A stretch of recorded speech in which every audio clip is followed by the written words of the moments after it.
नमस्कार आमार भुड़ीभोज चैनेले सकलके स्वागत जानाई। वेलकाम टू माई चैनल भुड़ीभोज। आज के बानाबो अरहर डालेर रेसिपि। तार जोन्नो एकटा पात्रे अरहर डालटा निये निচ্ছি। प्रथमे निये एटाके भालो करे दो तीन बार धुए परिष्कार करे निते हबे।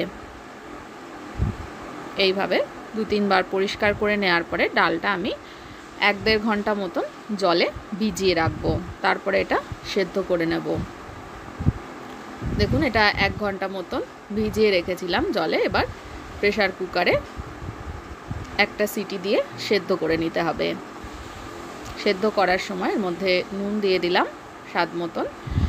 এবার আমি কড়াইতে পাশে তেল বসিয়ে দিয়েছি, সরষের তেল গরম হলে এতে জিরে, তেজপাতা আর শুকনো লঙ্কা ফোড়ন দিয়ে দিলাম। ফোড়নটা ভালো করে ভেজে নেব। ভাজা হয়ে গেলে এর মধ্যে 2 পিঞ্চের মতন হিং দিয়ে দিচ্ছি।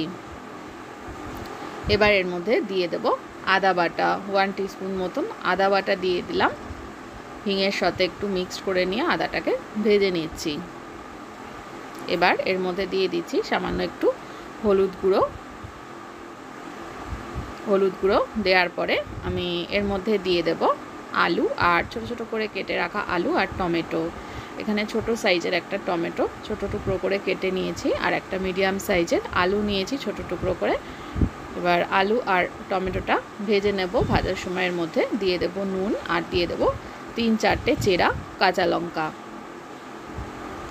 ভালো করে মিক্স করে নিয়ে সব কিছু একটু ভালো করে ভেজে নিতে হবে। দেখুন একদম ভালো করে ভাজা হয়ে এসছে, টমেটো গলে এসছে। এবার এর মধ্যে দিয়ে দেব জিরে গুঁড়ো, 1 টিস্পুন মতো জিরে গুঁড়ো দিয়ে দিলাম। আর জিরে গুঁড়ো দেওয়ার সময় আঁচটা অবশ্যই একদম কমিয়ে রাখবো। ভালো করে একটু মিক্স করে নিয়ে আমি এর মধ্যে সেদ্ধ করে রাখা অরহর ডালটা দিয়ে দিচ্ছি। এবার ভালো করে একটু মিক্সড করে নিয়ে একটু ফুটিয়ে নিতে হবে।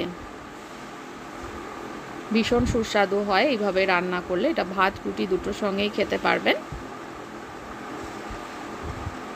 একটু ভালো করে মিক্সড করে নিয়ে ডালটাকে একটু জাস্ট ঘন করে নেব। ডালটা ভালোভাবে ফুটে উঠলে এর মধ্যে একটু চিনি দিয়ে দিচ্ছি। চাইলে শেষে আপনারা একটু ঘি অ্যাড করতে পারেন, তবে যেহেতু গরমকাল আমি আলাদা করে আর ঘিয়ের অ্যাড করলাম না। যদি মনে হয় তাহলে অ্যাড করতে পারেন। এটা একদম তৈরি হয়ে গেছে। রেসিপিটা ভালো লাগলে আমার চ্যানেলটা সাবস্ক্রাইব করতে ভুলবেন না।